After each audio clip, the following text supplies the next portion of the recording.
Bienvenida o bienvenido a esta inversión en el mundo de la mediación. Hoy tenemos entre manos un documento bastante denso, La mediación, de Agostina Piñeiro. Se centra mucho en la mediación comunitaria. Y bueno, nuestra idea es desgranarlo bien, sacar las claves, entender qué es esto de la mediación y por qué parece tan importante hoy. Exacto. Y yo creo que lo primero, lo que el texto deja muy claro, es que esto no es una charla de café, ¿eh? La mediación no es improvisar. Es una intervención social, muy específica. Tiene su estructura, su metodología, pensada para trabajar con personas, con sus relaciones. No es solo apagar un fuego, es meterse en la complejidad de cómo nos relacionamos. Entendido. O sea que, si no es improvisación, necesita como unos cimientos sólidos, ¿no? El documento habla de principios clave, ¿verdad?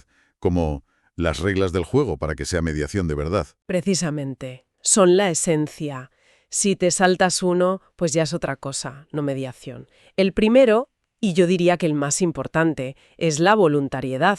Nadie, absolutamente nadie, puede ser obligado a mediar, ni a aceptar un acuerdo si no quiere. Claro, eso es básico.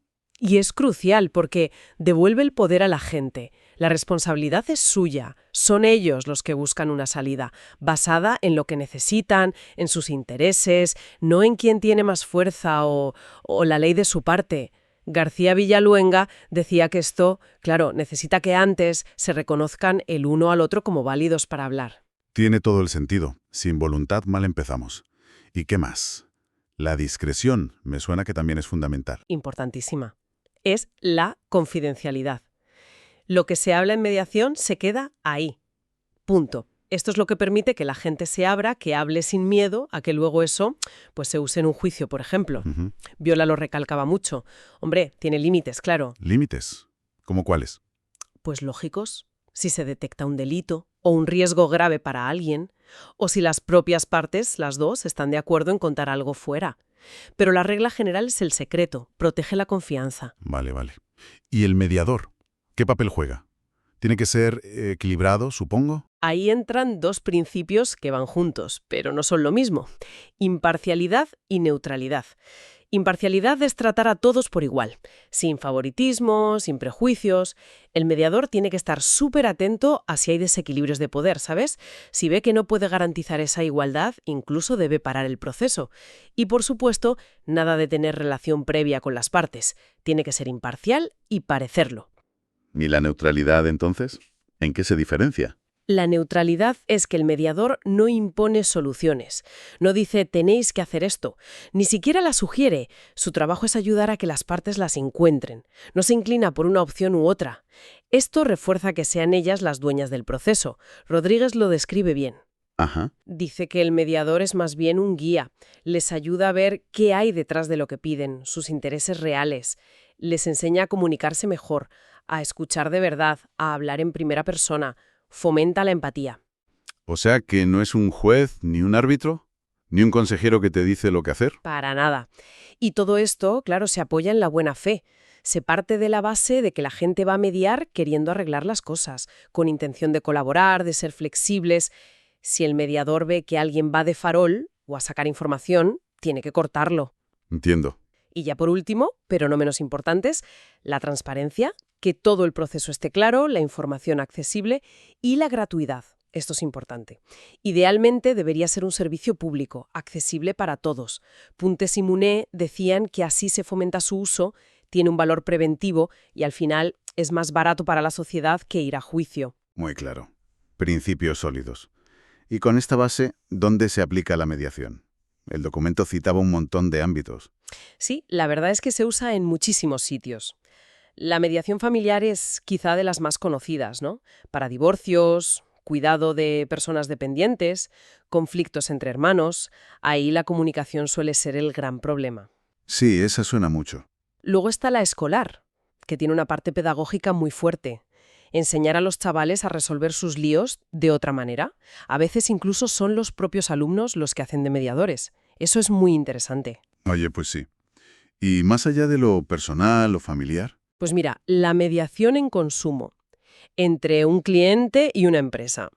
Hay muchas veces hay un desequilibrio claro de poder, ¿no? La empresarial, entre compañías o conflictos internos que no sean estrictamente laborales. la laboral, claro, entre trabajadores y empresa, incluso en el ámbito de la salud, conflictos entre pacientes y profesionales o entre los propios sanitarios. Ahí la comunicación también es telita. Vaya, sí que abarca. Y mencionaste antes la comunitaria, que decías que era central en este texto. Exacto. La mediación ciudadana y comunitaria. Esa se mete en los conflictos de convivencia, en los barrios, entre vecinos, en espacios públicos.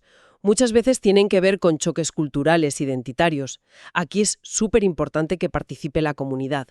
El texto ponía un ejemplo muy bueno. ¿Ah, sí? Cuenta. Pues de un lío en una biblioteca con unos chavales inmigrantes. Y se resolvió no solo hablando con ellos, implicaron a la familia, a los amigos, hasta al entrenador de fútbol y a la policía local. Crearon lo que llamaban un círculo de paz. Ostras, eso suena potente. Muy diferente a ir al juzgado. Y hablando de juzgados, ¿qué pasa con la mediación penal? Ese es un terreno delicado, pero también relevante. Se hace entre la víctima y la persona que cometió el delito, siempre bajo supervisión judicial, claro. El objetivo principal es reparar el daño a la víctima, darle voz, que se siente escuchada y que el ofensor asuma su responsabilidad de otra manera. No reemplaza la sentencia, pero puede tenerse en cuenta. Eso sí, no vale para todo. En violencia de género, por ejemplo, está descartada por la brutal diferencia de poder. Entiendo, tiene lógica. Y volviendo a la mediación, sobre todo la comunitaria, hay como diferentes estilos o enfoques. Mencionaba modelos, el documento. Sí, a grandes rasgos describe 3 modelos principales. El más famoso, digamos, es el modelo Harvard o tradicional lineal. Este va muy enfocado a conseguir un acuerdo práctico eficiente. Al resultado. Eso es. Las claves son separar a las personas del problema, centrarse en los intereses reales, no en lo que cada uno dice que quiere, buscar opciones que beneficien a todos y usar criterios objetivos para decidir. ¿Vale? Orientado a la solución. ¿Y los otros? Luego está el modelo transformador. Este lo impulsaron Bush y Folger. Y aquí el foco cambia. No es tanto el acuerdo final, aunque puede haberlo, sino la transformación de la relación entre las partes. Ah, mira qué interesante. Ven el conflicto como una oportunidad para que la gente gane seguridad en sí misma. Eso es el empoderamiento. Y para que entiendan mejor al otro, se pongan en su lugar, que es el reconocimiento. O sea, más centrado en las personas, en cómo cambian. Justo. Y el tercero que menciona es el modelo circular narrativo. Este intenta ser como una mezcla de los dos. Se fija mucho en las historias que la gente cuenta sobre el conflicto, cómo las construyen. Busca cambiar esas narrativas para que vean las cosas de otra forma. Trabaja tanto el acuerdo como la relación. Fascinante ver estas distintas filosofías. Pero bueno, bajando a tierra, ¿cómo se organiza un servicio de estos, de mediación comunitaria? ¿Cómo llega la gente? Pues mira, la gente puede llegar porque lo pide directamente, si ambas partes quieren, claro. Es voluntario, recuerda, o pueden llegar derivados, desde servicios sociales, desde el cole, a veces hasta del juzgado. Pero no todo vale, ¿no? Imagino que habrá casos que no se puedan mediar. Claro, hay criterios claros para no admitir un caso. Si hay violencia de género, por supuesto que no. Si no hay voluntariedad real por alguna parte, si una persona no tiene capacidad para tomar decisiones por sí misma, o si el conflicto es puramente legal, de incumplir una norma y ya está. Entendido. Y una vez que se acepta, ¿dónde se hace? ¿Importa el sitio? Muchísimo. El espacio físico, el espai de trobada, como lo llaman, tiene que ser neutro, cómodo, accesible para todos. Y sobre todo, tiene que facilitar que la gente hable tranquila. Luz agradable, sin ruidos. Una mesa redonda mejor que una cuadrada. Detalles que cuentan. Sí. Diez hablaba de las 3 Cs: comodidad, comunicación y conexión. Aunque, ojo, más importante que el sitio en sí es que el mediador sepa crear un espacio psicológico seguro. Claro, el ambiente que se genera. ¿Y el tiempo? ¿Cómo se maneja en las sesiones? También es clave. Las sesiones suelen tener un tiempo limitado, 1 hora, hora y media, no eternizarse. El mediador tiene que marcar los tiempos, asegurarse de que todos hablen de forma equilibrada, mantener el tema centrado, ser eficiente. Y un servicio así, metido en la comunidad, no puede ir por libre, ¿no? ¿Qué va? Es fundamental el trabajo en red, el treball en xarxa, como se dice en el texto. Coordinarse con los servicios sociales, con las escuelas, los centros de salud, la policía local, las asociaciones de vecinos, con todo el mundo. ¿Para qué? Pues para tener una visión completa del conflicto, para dar respuestas más integrales, para no pisarse unos a otros, para compartir información, con cuidado de la confidencialidad, claro, optimizar los recursos y para entender las causas de fondo de los problemas del barrio. Hablando del mediador, ya hemos visto que no es fácil. ¿Qué se necesita para ser un buen mediador? Aparte de saberse los modelos y principios. Uf, pues un montón de habilidades personales. Mucha empatía, pero sin que te afecte demasiado, ¿sabes? Mantener la distancia justa. Creatividad, para ayudar a buscar salidas que a lo mejor no se les ocurren a las partes. Rosenblum decía que hasta un poco de sentido del humor viene bien a veces para quitar tensión. Curioso. Luego, asertividad, para dirigir la sesión con firmeza pero sin ser autoritario. Liderazgo de ese tipo, que guía, no que impone. Y una capacidad enorme de gestión emocional, la tuya propia y la de los demás. Saber identificar las emociones, ponerles nombre. Y además, claro, está la parte formal, tener la titulación, la formación específica acreditada, estar registrado. El texto también hablaba de mediadores naturales. ¿Eso qué es? Eso es muy interesante. Son personas de la propia comunidad. Puede ser el presidente de la asociación de vecinos, la dueña de la tienda de toda la vida, un líder religioso o cultural. Gente que ya de por sí, por el respeto que tiene y porque conoce a todo el mundo, ayuda a resolver pequeños conflictos de forma informal. Ya veo. Son un recurso súper valioso. Pueden detectar problemas muy pronto, ayudar a que no vayan a más, o incluso animar a la gente a ir al servicio de mediación formal. La idea es identificarlos y apoyarlos, quizás darles algo de formación. Tiene mucho sentido. Y para coordinar todo esto, para trabajar en red, para conocer a esos mediadores naturales, hay que saber quién es quién en la comunidad. Exacto. Por eso, el documento propone algo muy práctico, crear una especie de mapa o guía de recursos comunitarios. Un directorio con todos los actores, las instituciones, el ayuntamiento, el centro de salud, los servicios técnicos como la mediación, las asociaciones, los grupos informales, los líderes. Saber qué hace cada uno, dónde encontrarlo. Eso facilita muchísimo la coordinación y el trabajo preventivo. Vale. Creo que tenemos una foto bastante clara de qué es la mediación, sus bases, dónde actúa, cómo se organiza. Pero falta algo importante. ¿Cómo sabemos si funciona? Si todo este esfuerzo vale la pena. La evaluación. Fundamental. La evaluación no es un añadido al final, si sobra tiempo.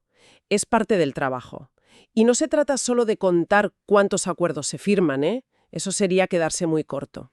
¿Qué más hay que mirar? Pues la gente está satisfecha con el servicio, los acuerdos que se firman se cumplen de verdad a la larga, mejora la relación entre las personas que tenían el conflicto y más allá. ¿Tiene algún impacto en la convivencia general de la comunidad? Anderer y Spinoza decían que evaluar es eso, comparar lo que querías conseguir con lo que has conseguido, para poder mejorar. ¿Y cómo se hace? ¿Hay una única manera de evaluar? ¿Qué va? Hay distintas formas. Puedes hacer una foto fija en un momento, al principio, al final, o puedes ir evaluando sobre la marcha, durante todo el proceso. Puede evaluar el propio equipo, evaluación interna, que conoce bien los detalles, o alguien de fuera, externa, para que sea más objetivo, o incluso pueden participar las propias personas usuarias, autoevaluación. Eso les da voz y mide si para ellos ha sido útil de verdad. Lo mejor suele ser combinar varias cosas. Combinar números y opiniones, por ejemplo. Justo, combinar lo cuantitativo, cuántos casos atendidos, qué porcentaje llega a acuerdo, resultados de encuestas de satisfacción, con lo cualitativo. Ahí entran las entrevistas más a fondo, observar cómo van las sesiones, hablar con grupos de gente. Los números te dan una visión general, te permiten comparar, pero las historias, las opiniones, te dan el porqué, la chicha, la profundidad. Y concretamente, ¿qué buscamos medir? Has mencionado algunas cosas, pero ¿cuáles serían los indicadores clave de que esto va bien? Serrano los agrupa bien, a corto plazo y a largo plazo. A corto plazo, pues lo más inmediato. La gente sale contenta, se firman acuerdos, perciben que el servicio es útil, empiezan a cumplir lo pactado. Vale, lo inmediato. ¿Y a largo plazo? Que ahí es donde se ve si el cambio es real, imagino. Ahí está el meollo. A largo plazo hay que ver Esos acuerdos aguantan, el conflicto no vuelve a estallar al cabo de un tiempo. Y lo más importante, lo que decíamos antes, mejoran las relaciones, no solo entre esas dos personas, sino en la comunidad. Hay menos broncas en general, la gente de distintos grupos se relaciona más, colabora, se miran con menos recelo. Eso es mucho más difícil de medir, pero es el objetivo final, ¿no? Desde luego. Y para poder medir todo esto, imagino que hay que ser muy organizado recogiendo la información. Sí, necesitas un sistema claro para recoger datos, fichas de caso que sean iguales para todos, cuestionarios bien pensados, guías para las entrevistas. Las nuevas tecnologías ayudan mucho a organizar todo esto, claro. Pero lo esencial es que el sistema sea útil de verdad, que mida lo importante y que sea fácil de usar para los mediadores en su día a día. Y toda esta evaluación se tiene que reflejar en algún sitio. En informes. Exacto. En documentos como la memoria anual del servicio. Ahí se pone negro sobre blanco. ¿Qué se ha hecho, con qué recursos, qué resultados se han obtenido, los indicadores que decíamos, si se han cumplido los objetivos y, muy importante, qué se ha aprendido y qué se propone para mejorar el año siguiente? Es un ciclo continuo. Entonces, recapitulando un poco esta inmersión. El documento de Piñero nos pinta la mediación, sobre todo a la comunitaria, como algo complejo, ¿no? Mucho más que una simple técnica para resolver peleas. Totalmente. Es una intervención social con todas las letras, con una base ética muy fuerte, esos principios de voluntariedad, confidencialidad, con un campo de acción enorme en conflictos que nos encontramos todos los días. Y que exige mucho trabajo previo. Planificar bien, tener mediadores muy preparados, cuidar mucho el cómo se hace, el espacio, el tiempo, la conexión con otros recursos de la comunidad. Exacto. Y como acabamos de ver, una evaluación seria y constante. Que no se quede solo en si hubo acuerdo o no. Que mire el impacto real en las personas, en sus relaciones, en la convivencia. La verdad es que da que pensar.